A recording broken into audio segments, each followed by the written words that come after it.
You're listening to the Dibbly-Dobbly podcast. Remember to like, share, comment, subscribe, and click the bell to make sure you get the latest episodes of the podcast. Be sure to like and share our Facebook page and follow us on Twitter and on Instagram. But we got you guys on to talk about Guerilla Cricket because I've been watching you guys for a couple of years, since 2020 when the West Indies and England played. You just popped up randomly in my YouTube feed. And I was like, oh, this looks pretty interesting. I might as well go have a look. And then you guys are great. You know, you bring a different perspective on the game. It's something different. You know, people get tired of modern day commentary and want something different. So, you know, during the World Cup, I had you guys on as well as watching the coverage because I just like hearing the banter and you're just talking and discussing cricket, which is great. So I just want to touch on that, how it all started, Bear. You can tell us that. How did it all start, Guerilla Cricket? God, I mean, I've been doing this now since 2009, which is, God, a long time. That's a long time. It's a long time. Started off with Norcross from Test Match. He's now at the BBC with Test Match Sofa. Likes of Atif Nawaz and people like that. Started off doing Test Match Sofa back in 2009. That was quite successful. Early years of Twitter and all this kind of thing. There wasn't Facebook, wasn't big in those days, so it was purely audio. Trying to get on air was a hell of a lot different in terms of bandwidth and the amount of listeners you could have, but Twitter had just taken off and we got onto that and we successfully did a few series. Originally we were just going to do the 2009 Ashes, then we enjoyed it so much we decided to carry on, and it just went by series and we picked up a few more people, and then by 2011 we got bought by the Cricketer magazine, which we all thought was going to be a big step up, you know, but it turned out to be a bit of a nightmare for a year and a half, 2 years. I don't think they really realized what they got, didn't know how to utilize it properly. They had something potential and they sort of let it go. Well, they were too stuffy. They didn't, you know, we were out there on a, you know, out in the outfield, and they wanted to be in the centre ground, you know, being all establishment, and we were never establishment. And the guy that was running us wanted us to sort of come down to the establishment. But you know, the problem was, if you're not, you know, you watch TV commentary and you watch all this commentary, and all they do now is go after ex-pros, right? Hardly anyone is not an ex-pro, and so if you're trying to compete with that as someone who doesn't know, and everyone who's listening to that wants that perspective of the ex-pro, even though all of us play cricket, understand the game like a game of chess or whatever, and have a perspective, the respect you get in that circle with everyone else going around is never going to be the same as if we're doing it from our own point of view. And they were trying to shoehorn us into that. And we didn't fit there. We don't fit there. We're not that. We are the fans' eye view, you know, much like the grey cricketer, all these people. You know, you've got a perspective. You have a point of view that is relevant. But if you try and put you next to Pommy and Bangwa, not that he's a great example, but, you know, and those sorts of people will think you don't know as much as them, which I don't necessarily is true. You might not have played that game, but you understand the tactics. You have a different perspective. What's going on. I think you have a different perspective, but you still understand the game, and you know what's going on, and you can see what's happening, you know, but people don't give you that respect. So they kind of went down that route, and it all ended up horribly, basically. Meanwhile, Dan was surreptitiously getting himself in with the BBC, and then kind of dumped us all.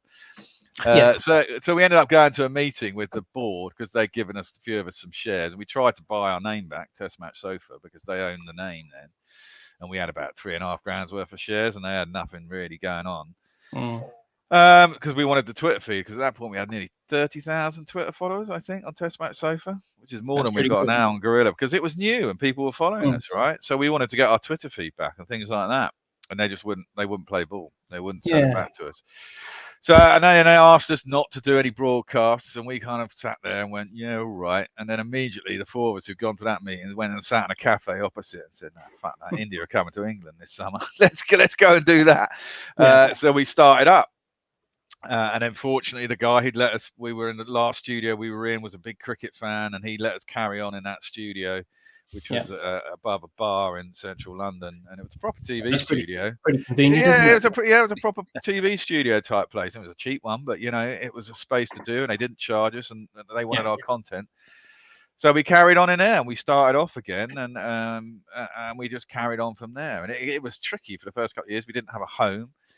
We went from there. We went to the bar to do the Ashes after they got kicked out of the studio because they were selling the building for redevelopment. And then the bar let us do the Ashes live in 2015 from the bar, which was absolutely hilarious. Although I became an alcoholic for 3 months, and it was not good for my health. No.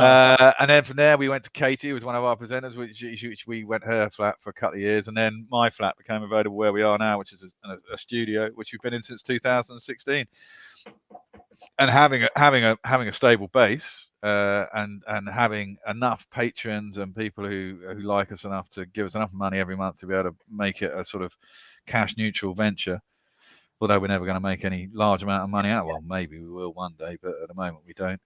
Has allowed us to continue. And it's been a very joyful experience. Getting the first Test match in Ireland, getting the rights to that was fantastic. Things like that you can never imagine, but they do happen. Why did they turn you down? The potential that you had.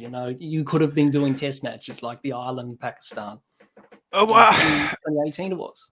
Well, I mean, my view is that these things are especially when you think about what we do, which is radio. It's different for TV rights. TV rights are worth a fortune. I genuinely don't think radio rights are worth that much. No. And they would be much better off not having. I can understand why big broadcasters feel like this, but obviously from our point of view, it's stupid. I mean, how many people actually listen to? I mean, Test Match Sofa now gets really varied reviews. Some people hate it, some people like it. Talk Sport is exactly the same over here. I mean, you've got Sen over there, SEN. Adam Collins does Sen stuff. Yes, and we've got the ABN as well. Yeah, exactly. But I mean, do you really need rights that are just for you? I mean, why can't you have some sort of people pay into a pot? And you have. I mean, actually, Jared Kimbers talked about this. Why rights should be, especially radio rights. You should just have more broadcasters, because if people want to do it and it's cheap and you can get them in, you might find more people are listening because they have different points of view and they find a service that suits their needs, right? Yeah. But it's not been that way. It'd be nice to be like that. But I don't know how it is in Australia, but the cricket fraternity here and the cricket journalism seems to be so incestuous, and they're all so up each other's backsides that finding space for new people and letting new people in is not where they're at. The fact that we got the Ireland rights was big news. I mean, we got a lot of press coverage, but the press all picked up on one aspect of the story, which I guess is partly a newspaper journalist's job, isn't it? You find an angle for a story. Yeah. And the one they picked up on was that the Airbnb we were staying in cost more than it did to buy the actual rights themselves. So and they always just go on about the sweariness of us as well, which is basically they do, which is not So they not necessarily true. They find an angle for a story about us by and large, which tends to suit the narrative that they want. And I genuinely would argue that that's not true. I mean, I can't defend the fact that we do sometimes swear, because we do. Yes. But the reality is, I think we're pretty informed. I honestly think our biggest point of difference is we're a constant social conversation knitted together by informed and, I hope, entertaining commentary. Yeah. And that conversation with our listeners and that social aspect of what we do is absolutely central to the way we deliver what we do. It's the way we form, the way we have 3 people on air at any one time. Somebody who will focus on ball by ball, somebody who will focus on summary in a classic way, but also someone whose job is to ensure that whether it's YouTube, whether it's Facebook, whether it's Twitter / X, the conversations that are happening are being responded to and engaged in. And I think our biggest point of difference is that we've done, I think, a really good job of making watching cricket a genuine ongoing conversation and not a monologue. Yeah. I think also we're more critical. We can be, and we're more, I mean, no doubt we are quite partisan, but we also have, we've got an Indos and Indian, we've got several Australians, so they can be partisan too, which adds to the, a little bit of friction. But, we can go further than traditional broadcasters will, because we're not afraid to, we don't have anyone to be afraid of, upsetting. You're prepared to really. speak your mind. Yeah, exactly. Which allows our conversations to go maybe further and be more critical at times. I guess people watching your channel on YouTube can relate to that because they're just everyday people like yourselves who are just watching a game of cricket and probably share the same views or different viewpoint of the game. I don't know about you. We found something really interesting actually in terms of the different media people listen to us and follow us or watch us and follow us on. YouTube seems to be sort of developing its own community of people, and that's their preferred medium. And as the conversation flows, and you get your chat just starts streams of people chatting to you. You start to pick out regular names and regular groups among those names who have their own internal conversation. Yeah. So YouTube seems to be like there's Camp YouTube, and then over here there's Camp X or Camp Twitter or whatever it may be. And we don't do so much with Facebook these days, but when we did, we'd find the same things there. You'd have different communities of people choosing that medium and kind of acting in a different way. They tended to be different people. Some people flit across from media to media as suits them, but by and large, you see different types of people. I don't know if you see the same thing for Dibbly-Dobbly. Oh yeah, we have a diverse range of people that tune into our live streams when I'm commentating games of cricket. I just want to have a chat with you and ask you questions. Like people ask me umpiring questions because obviously I'm an umpire, so I know the laws. So people want to know that. And, people ask me about, what happened with Angelo Matthews and what happened with Johnny Bairstow in the Ashes. Sorry to bring it up, guys, but I think we all agree he was dozy. Yeah, he was a little bit dozy. I mean, I never had a problem with that thing with Kerry. I mean, I was upset, obviously, but it was smart. Kerry, it was all in one motion. It was all in one motion, and therefore like there was no Bairstow or anything like that. Yeah, I mean, it still wasn't very sporting, I'll say that, but it was. There was nothing fundamentally untoward about it, and Bairstow was being very dozy. The Angelo Matthews thing was very weird, though. Yes, very weird. He shouldn't have touched his strap. If he didn't touch his strap, he would have been fine. Having touched his strap and his helmet being broken, at that point, the timer should have stopped because it wasn't his fault. It was a faulty bit of kit. Maybe a little bit of common sense. As an umpire, you should probably apply that to the laws. That's what you're taught as. From my experience, is to use common sense and use the laws accordingly as you see fit. So these things happen. Cricket's always a controversial game, and it's always going to get. It's like even running out the non-striker, mad cat. Same thing. Well, DRS and umpiring makes it very interesting these days. You see the same thing in football as well with VAR, which I have to say I hate. I'll accept a degree of human error. You got to win last night. Not to interrupt. Yeah, we did win last night. Yeah, but it was nothing to do with VAR though.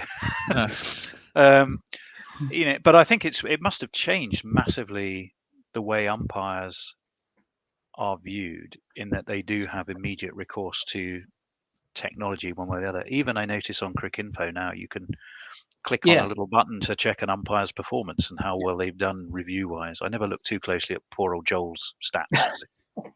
It might just be so horrifying you don't want to tell people. Well, he's still got a place there, so I don't know. And he's head of the ICC development panel or something like that, isn't he, Joel? He's got a seat on the board. But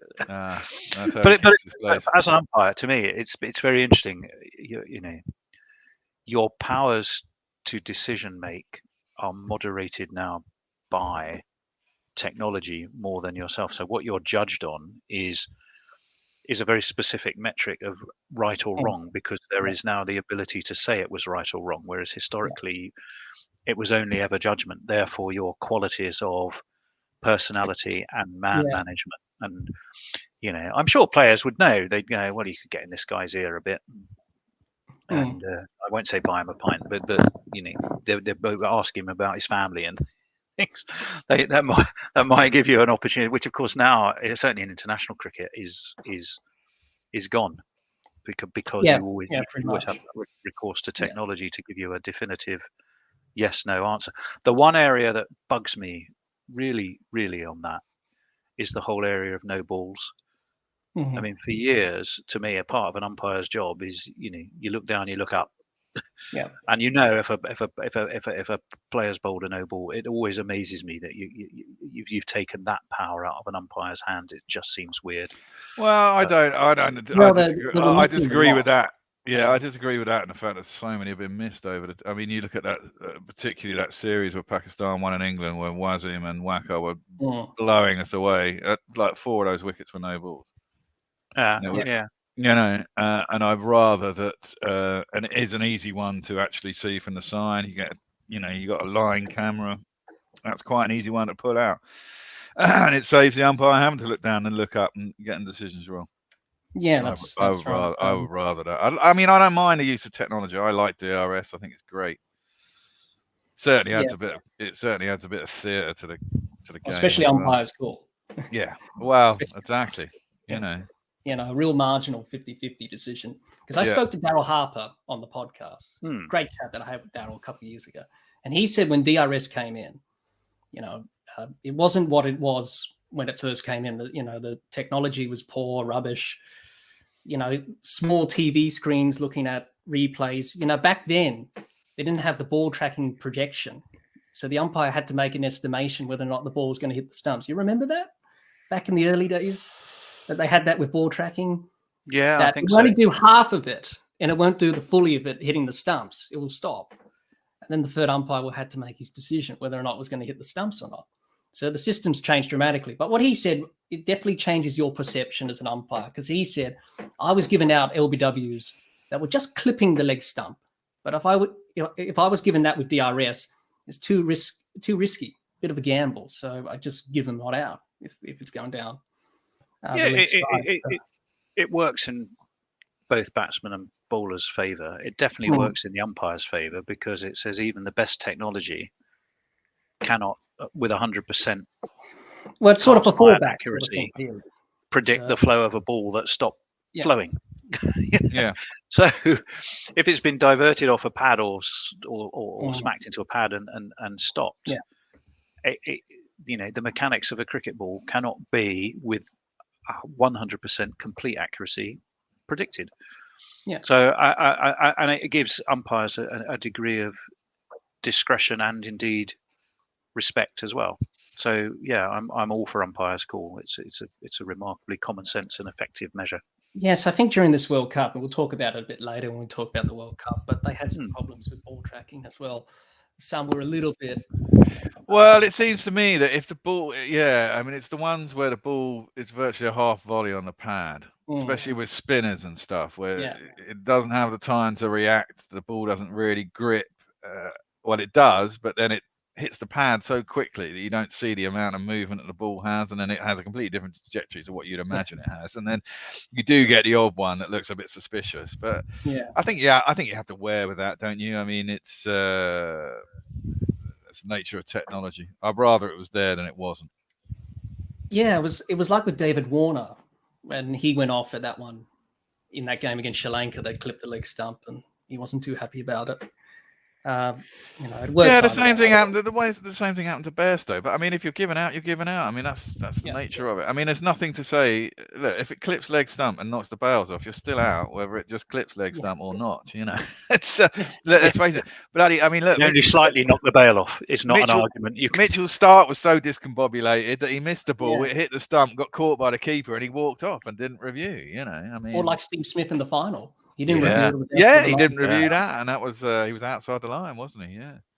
Crazy. Yeah, well, Travis Head, he was, it's very hard for him to tell from that angle from the non-strikers end. Some people said he should have done better there. But what was he meant to do? Smith thought he was out because it hit him pretty much in line, but it turned out to be outside off. Vaguely but he remember walked across the stumps anyway, so he knew that I'm in a bit of trouble. I think Travis Head quickly turned back his back, they walked the other way, as if don't ask me, mate. I'm not. Yeah, I don't know. know. Sure, I'm focusing on my own game. Well, you've got a plan where you stand as a non-striker as well. Stand tighter to the stumps because you have a better angle of LBWs. It's just common sense. Because you stand a little bit wider because that's just common practice. Oh, I thought someone like Steve Smith would have thought his wicket was important enough that he should probably review it. But it didn't. All's by the by. Travis Head went on and got 120, and the game was done. So so we're going to talk about that a little bit later, the World Cup. But obviously, Bear, the effort that you put in, going into the studio, waking up, you always complain, you always make a fuss, but you do it anyway. If I didn't complain, I'd explode. Does he ever? A lot of work.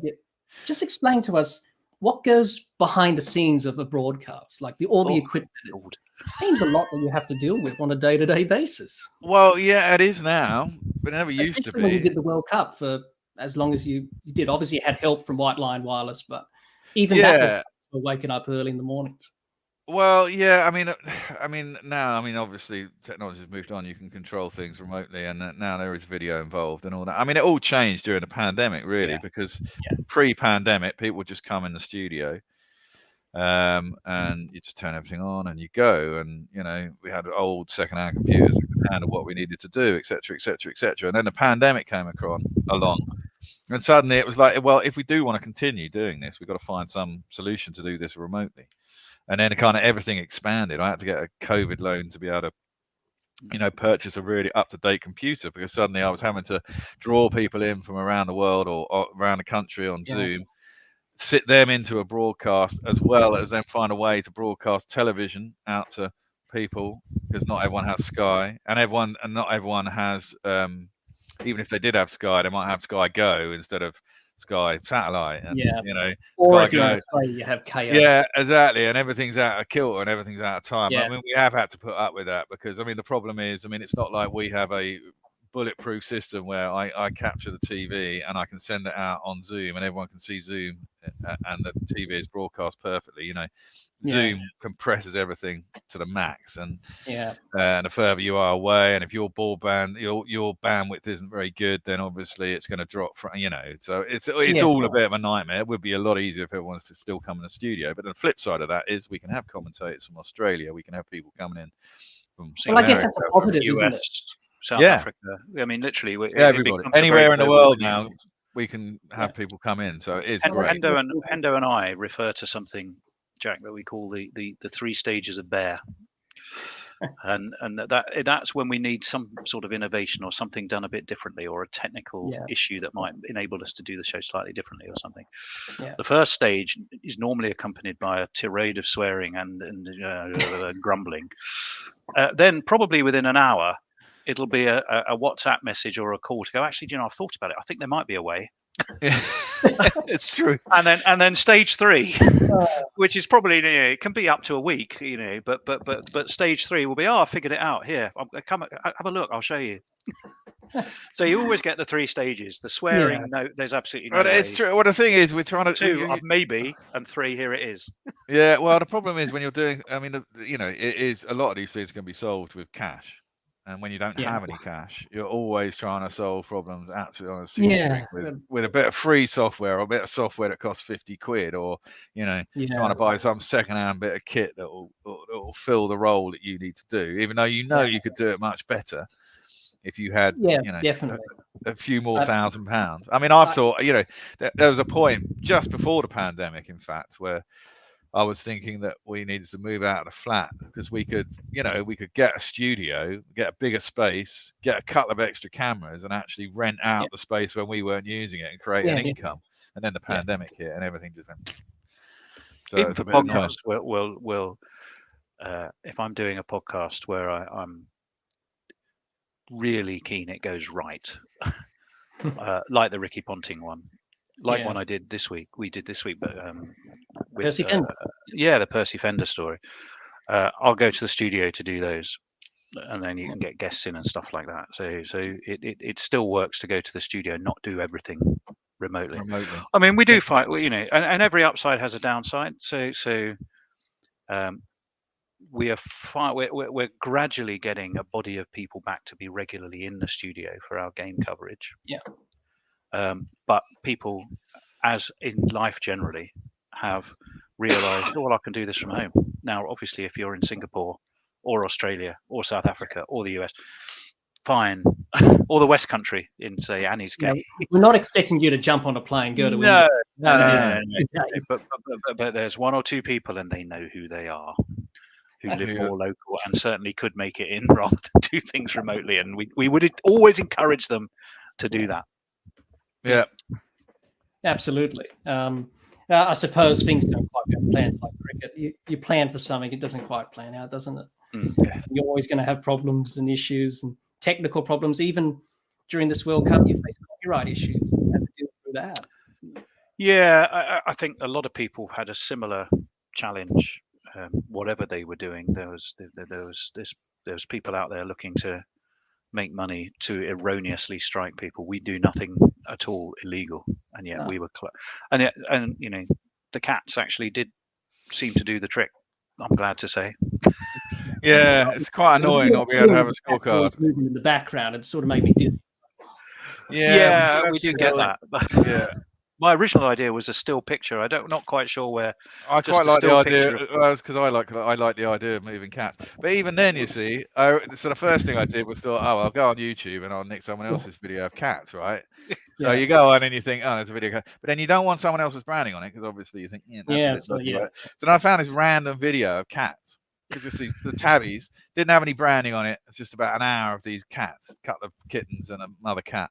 I thought, well, I'll just rip that down and play that in the background. And literally, because it's already on YouTube, even though it had no branding and it was just cats, within about 10 minutes of putting that up, they'd gone, content ID tag, and they just put it in. I was like, oh. So I had to get Josh to then film his own cats.